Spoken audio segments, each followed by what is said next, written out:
नमस्कार, स्वागत है आप सभी का न्यूज 21 में। मैं हूं आपके साथ उमंग माथुर। अब आइए नजर डाल लेते हैं इस वक्त की प्रमुख खबर की ओर। आपको बता दें कि टोंक जिले में कल हुई एक दर्दनाक घटना ने पूरे राज्य को झकझोर के रख दिया। जयपुर के ही परिवार के 8 लोग बनास नदी में डूबकर काल के गाल में समा गए। लेकिन दुख की बात यह है कि प्रशासन इस हादसे से अब तक नहीं जागा। जी हाँ, आज हमारे ब्यूरो चीफ ब्रिजेश परिडवाल ने बनास नदी के उसी स्थान पर ग्राउंड रिपोर्टिंग की जहां पर यह दर्दनाक हादसा घटित हुआ था। चौंकाने वाली बात यह रही कि हादसे के बाद प्रशासन ने केवल चेतावनी बोर्ड पेंट करवा दिया। मौके पर कोई पुलिसकर्मी मौजूद नहीं था और तो और उसी जगह पर एक व्यक्ति नहाता हुआ भी दिखाई दिया। कैबिनेट मंत्री कन्हैयालाल चौधरी ने कहा था कि उस स्थान पर कोई बजरी खनन नहीं होता, लेकिन ग्राउंड रिपोर्ट में यह साफ दिखा कि वहां अवैध बजरी खनन जारी है, जिससे नदी में खतरनाक गड्ढे बनते जो हर साल कई जिंदगियां निकल जाते हैं। प्रशासन की लापरवाही साफ झलकती है और ऐसे में सवाल ये उठता है कि क्या प्रशासन को अभी और लाशों का इंतजार है। देखिए टॉक बनास नदी से हमारे ब्यूरो चीफ ब्रिजेश परिडवाल की ग्राउंड रिपोर्ट। बहुत ही दुखद दुर्घटना घटी है हमारे जयपुर से टोंक के अंदर पक्का बंदा भी, जहाँ पे हमारा पुराना बेस था। यहाँ पे जयपुर से 11 बच्चे आज पिकनिक मनाने के हिसाब से आए थे। दुर्भाग्य से वहाँ वो खाना बना के वहाँ दरगाह भी थी, उसके हिसाब से आए थे। बाकी वो नानी जब गए बच्चे, अब ये तो किस तरह से 11 में से 8 बच्चे नहाने गए थे, 8 ही उनकी डूबने से उनकी मृत्यु हो गई है। 3 बच्चे जो खाना बना रहे थे, बाद में पता लगा वो सर्वाइव कर रहे हैं। आज जब इस घटना की पता लगा तो तुरंत हमारे मुख्यमंत्री जी उसका संज्ञान लिया। हमारे जो भी कलेक्टर मोदी जी जयपुर कलेक्टर में 4 वो भी तुरंत आए। साथ में अमीन कागजी जो हमारे विधायक मोदी ये भी साथ साथ आए। राम साहब जी को पता लगा, हमारे सभी लोग आए।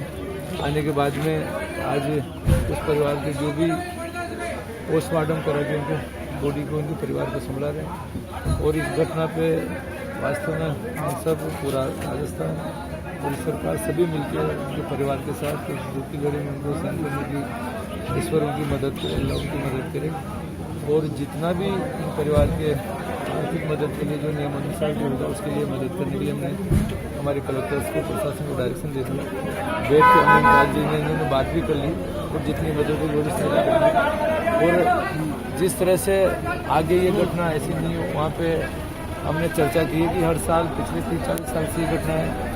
क्योंकि जिस जगह पे घटना होती है वहाँ पे कहीं ना कहीं पानी का ऐसा भाव होता है कि वहाँ कोई मिट्टी भरे तो भी उसको मिट्टी को भाग के ले जाते हैं। परमानेंट काफ़ी गड्ढा बना हुआ है, वहाँ चेतावनी के बोर्ड भी लगे हुए हैं। सब कुछ के बावजूद भी कुछ ना कुछ लापरवाही हो ही जाती है। सर, स्थानीय लोगों का विरोध है। बजरी जो खनन कर रहे हैं, बजरी माफिया बड़े बड़े गड्ढे कर देते हैं, लेकिन जो पिकनिक बनाने के लिए और नहाने के लिए आते हैं वो इस तरीके से डूब जाते हैं। इस तरीके की घटनाएं होती है सर, हर साल 20-25 लोग मरते हैं सर। देखो, सबसे पहले तो मैं आपसे कहना चाहता हूँ कि ये जो घटना जिस जगह हुई है, जब बजरी का परिवहन नहीं होता था, खनन नहीं होता, तभी ये घटना यहाँ होती थी।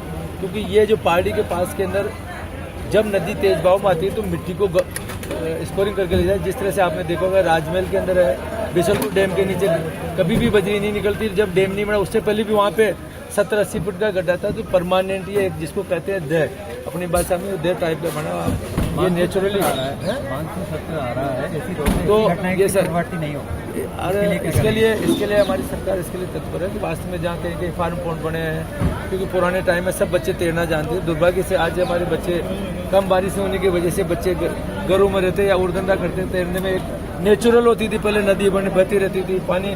चाहे आज जयपुर से जो बच्चे आए, पहले रामगढ़ में पानी रहता था, रामगढ़ के अंदर भी ये बच्चे कहीं ना कहीं तैरना जाना करना बना रहता था।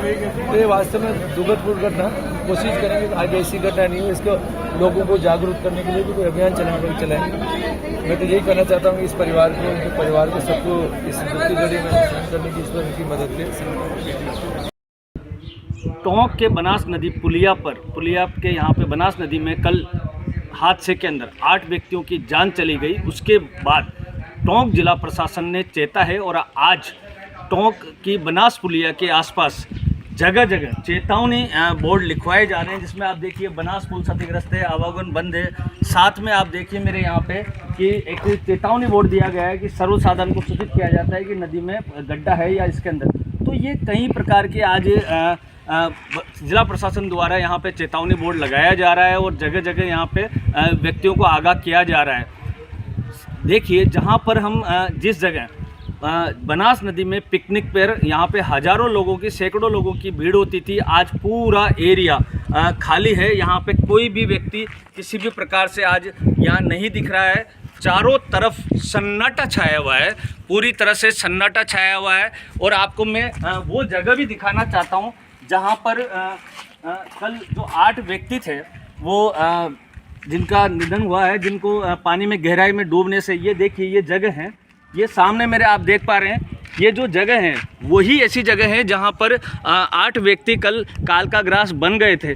साथ में एक चीज़ और कहना चाहते हैं कि जलदाय मंत्री ने कल ये कहा था कि बनास नदी में अवैध खनन नहीं होता है। तो आप मेरे सामने देखिए कि सामने आपको यहाँ पर जो दिख रहा है वो अवैध खनन दिख रहा होगा आपको सामने, ये पूरा और पूरी बनास नदी में जगह जगह अवैध खनन हो रहा है। ये हम अभी मौके पे मौजूद हैं और मौके पे आप देख पा रहे हो कि ट्रैक्टर वगैरह के द्वारा बजरी का अवैध खनन किया जा रहा है, जिसकी वजह से